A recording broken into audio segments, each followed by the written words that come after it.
तो हम 10th Lord का प्लेसमेंट कंपैरिजन कर रहे हैं। जैसे मान लो 10th लॉर्ड किसी जातक का किसी भाव में स्थित होता है और किसी दूसरे जातक का 10th लॉर्ड किसी अन्य भाव में स्थित होता है, तो बहुत ज़्यादा कौन सा जो प्लेसमेंट है वो इम्पोर्टेंट है या कौन सा प्लेसमेंट ज़्यादा बेटर है, या दोनों का जो प्रभाव है ओवरऑल वो लाइफ पर कैसा रहेगा, या किस तरीके से इन प्लेसमेंट की वजह से आप प्लान कर सकते हो अपने कैरियर को।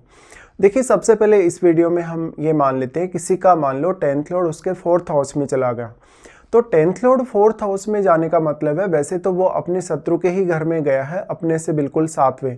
लेकिन यहाँ ऐसे पर्सन के लिए उसका पारिवारिक जीवन, उसकी भौतिक सुख सुविधाएं, उसका परिवार का साथ बहुत ज़्यादा इंपॉर्टेंट हो जाएगा। तो 10th लॉर्ड का 4th हाउस में जाना कभी कभी आपके पारिवारिक रिश्तों को बहुत ज़्यादा बैलेंस में लाने या पारिवारिक स्थितियों को बैलेंस में लाने में आपकी काफ़ी हद तक मदद करेगा। तो अब आपका जो पारिवारिक माहौल है उसका असर आपके कैरियर और आपके नेम फेम पर पड़ेगा। कैरियर रिलेटेड जो जो भी आप फैसले लेंगे उनका असर कहीं ना कहीं आपकी ओवरऑल लाइफ पे आएगा ही आएगा। तो 10th लॉर्ड 4th हाउस में चला गया तो वैसे तो वो अपने शत्रु के ही घर में चला गया, लेकिन अब आपका 4th लॉर्ड यहाँ काफ़ी इंपॉर्टेंट हो गया आपके लिए।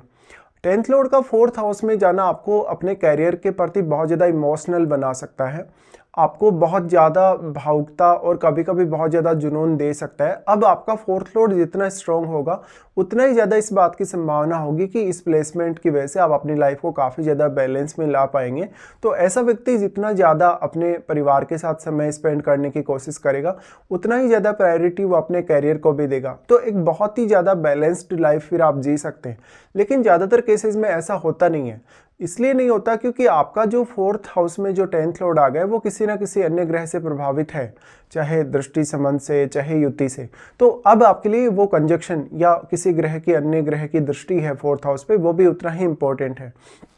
10th लॉर्ड के 4th हाउस में आने से आपका जो शुरुआत में पारिवारिक माहौल रहा है या इवन कैरियर में सेटल होने के बाद भी आपका जो पारिवारिक माहौल रहेगा उसका बहुत बड़ा रोल है आपको कैरियर में आगे ले जाने या कैरियर रिलेटेड प्लानिंग करने में। ऐसे में कभी कभी आप अपने परिवार के सदस्यों की मदद भी ले सकते हैं। ये वो स्थिति भी है जब व्यक्ति ये बोलता है कि वो कहीं ना कहीं अपने जहाँ वो रह रहा है, उसका जहाँ घर है उसके आसपास ही वो अपनी जॉब वगैरह चाहता है, तो व्यक्ति अपने आसपास में ही कहीं ट्रांसफ़र करवाता है अपना, अगर वो दूर कहीं काम कर रहा है तो।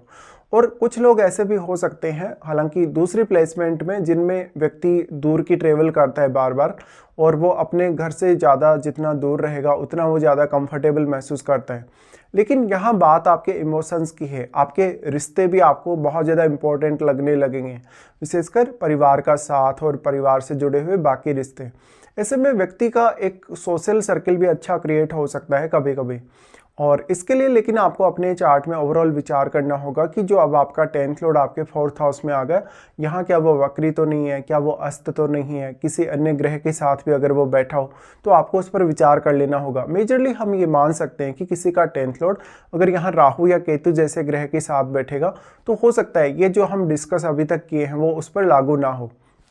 अब आपका जो 4th लॉर्ड है वो ये बताएगा वास्तव में कि 10th लॉर्ड के 4th हाउस की जो प्लेसमेंट है यहाँ वो कितना ज़्यादा आपको कंफर्टेबल कैरियर दे सकती है। ज़्यादातर लोग जो वर्क फ्रॉम होम करते हैं या जिनका अपना जो घर है, जिनका जो निवास स्थान है, हाउस वगैरह है, वो उनके वर्क प्लेस के आसपास ही होता है, ये प्लेसमेंट वही सब दिखाती है। ऐसे केस में कैरियर को बेटर तरीके से प्लान करने या कैरियर को ज़्यादातर समय देने में आपको मदद मिल जाएगी। अब आपका जो 10th लॉर्ड है वो किस अन्य भाव का भी आपके चार्ट में स्वामी है, ये भी इंपॉर्टेंट होगा। साथ साथ में आपका जो 10th लॉर्ड है वो आपके 4th हाउस में आने से इस बात की भी संभावना है कि जातक जितना ज़्यादा अच्छा अपने कैरियर में होगा वो उतना ही ज़्यादा अपनी पारिवारिक स्थितियों में कंफर्टेबल होगा, और जातक अपनी पारिवारिक सुख शांति या भौतिक सुख सुविधाओं की तरफ ज़्यादा आकर्षित हो सकता है कैरियर में आगे बढ़ने के साथ साथ ही। ऐसे में आप जितना ज़्यादा पीछे से अपने कैरियर या रूटीन लाइफ में जितना ज़्यादा कंफर्टेबल रहेंगे पारिवारिक रूटीन में, उतना ही ज़्यादा आप अपने कैरियर में भी कंफर्टेबल फील कर पाएंगे। तो आपके लिए मानसिक सुख शांति, भौतिक सुख सुविधाएं भी उतनी ही ज़्यादा इंपॉर्टेंट हो जाती हैं। तो हम ये बोल सकते हैं कि ऐसा व्यक्ति अच्छे करियर के साथ साथ अपने घरेलू जीवन का भी पूरा आनंद लेगा या अपने डोमेस्टिक परिस्थितियों का भी पूरा आनंद लेगा। लेकिन कभी कभी ये आपके लिए एक चुनौती भी बन जाता है जब आपके 4th हाउस पे राहु का प्रभाव हो, मंगल का प्रभाव हो, केतु का प्रभाव हो, इवन शनि जैसे प्लैनेट का प्रभाव हो, तो आपको कैरियर में भी उतना ज़्यादा कहीं ना कहीं कंफर्ट नहीं दिखता और अपने डोमेस्टिक मामलों में भी तब आपको ज़्यादा स्ट्रगल करना पड़ सकता है कभी कभी अपने आप को बैलेंस में लाने के लिए। बट अगर मान लो आपका यहाँ जो 10th लॉर्ड है वो एक शुभ ग्रह है, शुभ ग्रह होने के केस में वो ज़्यादातर मामलों में आपको काफ़ी कंफर्टेबल दिखा सकता है अपने डोमेस्टिक मामलों में भी और अपने कैरियर में भी। इसके साथ साथ अब आपका जो 10th लॉर्ड आपके 4th हाउस में आ गया वो आपके कुछ अन्य भावों को प्रभावित करेगा यहाँ से, जैसे वो आपके 6th हाउस को प्रभावित कर सकता है, वो आपके यहाँ पे प्रभावित कर सकता है अष्टम भाव को भी, साथ साथ में वो आपके 10th हाउस को तो हर केस में ही प्रभावित करेगा। तो 10th लॉर्ड अगर 4th हाउस में चला गया तो फिर भी वो आपको कैरियर में सपोर्ट कर ही रहा है, लेकिन वो आपके 11th हाउस को भी प्रभावित कर सकता है, इवन लगन को भी प्रभावित कर सकता है। तो अगर लगन को प्रभावित करेगा तो फिर वो आपको और ज़्यादा कैरियर फोकस्ड और अपने कैरियर के प्रति ज़्यादा सीरियस बना पाएगा। ऐसे केस में आप अपने कैरियर से भी बहुत ज़्यादा इमोशनली कनेक्टेड रहते हैं और कभी कभी आपको लगता है कि अगर आपके कैरियर में कोई भी चेंज आएगा तो उसका प्रभाव आपकी मानसिक सुख शांति और आपके घरेलू मामलों पे सबसे ज़्यादा पड़ेगा। ऐसा व्यक्ति बहुत ज़्यादा अगर ट्रेवल करके कहीं जाता है, अगर बहुत लंबा अगर वो ट्रेवल करता है तो उसको बहुत ज़्यादा अनकंफर्टेबल महसूस होगा। ऐसे में व्यक्ति काफ़ी ज़्यादा सोशल प्रवृत्ति रखने वाला हो सकता है और ज़्यादा से ज़्यादा अपने परिवार के प्रति भी सपोर्टिव हो सकता है। लेकिन ऐसा व्यक्ति अगर कंफर्ट्स पे ज़्यादा ध्यान दे तो वो और भी ज़्यादा अपना जो कैरियर है उसको बेटर बना सकता है।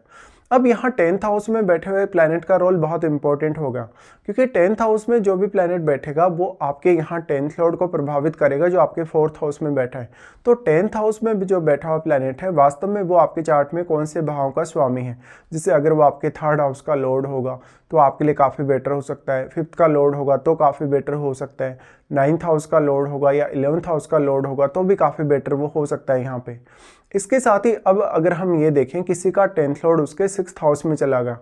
देखिए 10th लॉर्ड 6th हाउस में जाना एक बहुत ही ज़्यादा चुनौतीपूर्ण स्थिति है, जहाँ पर उन लोगों के लिए प्लेसमेंट ज़्यादा बेटर है जो अपने कैरियर में बहुत ज़्यादा चैलेंजेस को चाहते हैं, जो कैरियर में बहुत ज़्यादा उतार चढ़ाव चाहते हैं या तो कैरियर में बहुत ज़्यादा सक्सेसफुल बनना चाहते हैं। क्योंकि जब तक व्यक्ति बहुत ज़्यादा चुनौतियों का सामना नहीं करेगा, कंपटीशन का सामना नहीं करेगा, तब तक व्यक्ति उतना ज़्यादा आगे जा नहीं सकता। तो यहाँ पे आप अपने कंफर्ट्स की तरफ ध्यान ना देके अपने कैरियर में जितनी ज़्यादा चुनौतियाँ आ जाएँ, जितनी ज़्यादा चैलेंजेस आ जाएँ, उनकी तरफ ज़्यादा ध्यान देने वाले हो सकते हैं। ऐसे में शुरुआती फेज लगभग आपकी जो एज है उस हिसाब से 30 की एज या इवन 35 की एज तक आप बहुत ज़्यादा स्ट्रगल करते हैं या बहुत ज़्यादा कंपटीशन का सामना अपने कैरियर में करते हैं। तो आपकी अब रूटीन लाइफ भी काफ़ी इंपॉर्टेंट हो जाएगी जब आपका 10th लॉर्ड 6th हाउस में आ गया। तो साथ साथ में अपने जो बॉस हैं, कलीग्स हैं, उनके साथ आपके रिलेशंस भी उतने ही महत्वपूर्ण होंगे। साथ में अब आपको अपने स्वास्थ्य पर भी ज़्यादा ध्यान देना होगा और कैरियर को मेंटेन करने पर सबसे ज़्यादा ध्यान देना होगा। कैरियर के साथ साथ आपका जो रूटीन लाइफ है, रूटीन लाइफ का असर डायरेक्टली इनडायरेक्टली आपके कैरियर पर पड़ेगा ही पड़ेगा। फिर आपको कोई ऐसे प्लैनेट को भी देखना चाहिए जो डायरेक्टली यहाँ 6th हाउस में आपके 10th लॉर्ड के साथ बैठ के आपके 10th हाउस पर अपना प्रभाव डाल रहा हो, तो फिर वही ग्रह आपको ज़्यादातर मामलों में सपोर्ट कर सकता है। मान लो कि आपका 10th लॉर्ड कोई भी प्लैनेट है लेकिन आपके 10th लॉर्ड के साथ आपके 6th हाउस में जैसे जुपिटर जैसा प्लैनेट बैठा हो, तो वो प्लैनेट आपको यहाँ काफ़ी हद तक सपोर्ट कर पाएगा। साथ साथ में फिर आपका 6th लॉर्ड आपके चार्ट में कितना वेल प्लेस्ड है, अगर मान लो आपका 6th लॉर्ड काफ़ी वेल प्लेस्ड है तो निश्चित तौर पे आपका 10th लॉर्ड का 6th हाउस में जाना आपके लिए काफ़ी ज़्यादा सपोर्ट कर सकता है। भले ही शुरुआत में वो आपके लिए काफ़ी ज़्यादा चैलेंजेस लाएगा, लेकिन वो आपकी इच्छा शक्ति को दृढ़ कर सकता है, आपको और ज़्यादा मजबूत बना सकता है। कैरियर में कुछ नई अपॉर्चुनिटीज़ आप खोज सकते हैं इस वजह से। तो ऐसा व्यक्ति धीरे धीरे पक जाएगा। जितनी ज़्यादा वो स्ट्रगल करेगा, जितनी ज़्यादा वो कंपटीशन को फेस करेगा, उतना ज़्यादा वो मानसिक तौर पे और ज़्यादा मजबूत होता जाएगा। ऐसे लोगों का फिर चंद्रमा भी काफ़ी वेल प्लेस्ड होना चाहिए चार्ट में। और फिर 10th हाउस में कोई अगर अन्य ग्रह बैठा हुआ आपके, तो वो ग्रह आपको यहाँ मेजरली सपोर्ट कर सकता है। तो 10th हाउस में बैठे हुए प्लैनेट को भी आपको अब उतनी ही ज़्यादा प्रायोरिटी देनी होगी। वास्तव में आपका अब जो 10th लॉर्ड आपके 6th हाउस में आ गया, वो क्योंकि यहाँ 12वें भाव को प्रभावित करेगा निश्चित तौर पे, चाहे वो कोई भी प्लैनेट हो, तो इससे आपका रात्रि का जो रूटीन होगा या दिन का जो रूटीन होगा उस पर काफ़ी असर पड़ेगा। आपके स्वास्थ्य से रिलेटेड जो मामले हैं, आपके आपके कैरियर रिलेटेड जो खर्चे हैं या स्वास्थ्य वगैरह के लिए जो भी खर्चे हैं उन पर भी काफ़ी असर पड़ेगा। यहाँ अब आपको निर्णय लेना बहुत ज़्यादा ज़रूरी है सही समय पे, और सही तरीके से सोचना भी ज़रूरी है। और इसके साथ साथ आप अपनी कितनी एग्रेसिव प्लानिंग यहाँ कर सकते हैं कैरियर के लिए, उतना ही ज़्यादा आप बेटर कर पाएंगे। 10th लॉर्ड का 6th हाउस में जाना निश्चित तौर पे आपका स्ट्रगल बढ़ा सकता है, आपकी मेहनत को बढ़ा सकता है, आपके लिए कुछ शत्रु पैदा कर सकता है, चाहे वो शत्रु बिल्कुल सामने आते हों या बहुत ज़्यादा हिडन भी हों। लेकिन वास्तव में ये आपको परिपक्व बनाने के लिए तो बहुत बेटर कंडीशन है। लेकिन शुरुआत में फिर आपकी लाइफ में स्ट्रगल ज़्यादा रहता है, बट आगे चलकर ये जो प्लेसमेंट बनी वो आपको और ज़्यादा बेटर करियर दे सकती है। तो हमने जो यहाँ 10th लॉर्ड की प्लेसमेंट डिस्कस की अभी 4th हाउस में, उसकी तुलना में अगर आप अपने करियर में बहुत ज़्यादा चैलेंजेस को फेस करते हुए आगे बढ़ना चाहते हैं, या करियर में कुछ नई संभावना को खोजना चाहते हैं, या बहुत लंबे समय तक आप एक जैसा करियर नहीं चाहते जहाँ पर आपको करियर में बहुत ज़्यादा ग्रोथ चाहिए ही चाहिए, तब ये प्लेसमेंट आपके लिए ज़्यादा बेटर साबित हो सकती है, जहाँ पर हर बार आप अपने एक नया कंपटीशन का माहौल का सामना करेंगे। अब 10th लॉर्ड आपके 6th हाउस में चला गया तो आपके 12th हाउस को जरूर प्रभावित करेगा, और 12th हाउस में बैठा हुआ प्लैनेट भी यहाँ आपके 10th लॉर्ड को प्रभावित करेगा। तो आपको उस प्लैनेट को देखना होगा, और वास्तव में आपका 10th लॉर्ड आपके 6th हाउस में बैठ के जिन जिन भावों को भी प्रभावित कर रहा है उन भावों पर भी आपको विचार करना चाहिए। तो अगर आप चैलेंजेस में बहुत ज़्यादा रुचि रखते हैं, अगर आप चाहते हैं कि आपके लिए कोई भी चुनौती पैदा हो करियर में, या स्ट्रगल जैसी स्थिति पैदा हो, या करियर में ज़्यादा परिपक्व होना चाहें, तो आपके लिए 10th लॉर्ड का 6th हाउस में जाना ज़्यादातर मामलों में बेटर साबित हो सकता है। बट जब आप अपने कैरियर के साथ साथ अपने कंफर्ट्स पे ज़्यादा फोकस्ड रहते हैं, या ज़्यादातर परिवार का साथ चाहते हैं, या परिवार से किसी भी तरीके का सपोर्ट चाहते हैं, मानसिक तौर पे बहुत ज़्यादा स्ट्रगल नहीं करना चाहते, दुखी नहीं रहना चाहते, बहुत ज़्यादा अपने काम के प्रति इमोशनल नहीं रहना चाहते, तो कहीं ना कहीं आपके लिए फिर 10th लॉर्ड का 4th हाउस में जाना ज़्यादा बेटर है। बट फिर 4th लॉर्ड भी आपके चार्ट में वेल प्लेस्ड होना चाहिए।